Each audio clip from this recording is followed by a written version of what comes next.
يسيء زيادة في الكفر يضل به الذين كفروا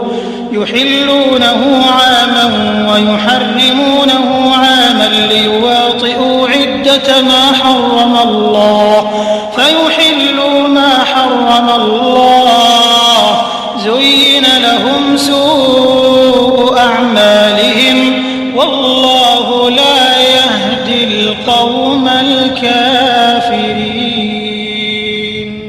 يا أيها الذين آمنوا ما لكم إذا قيل لكم انفروا في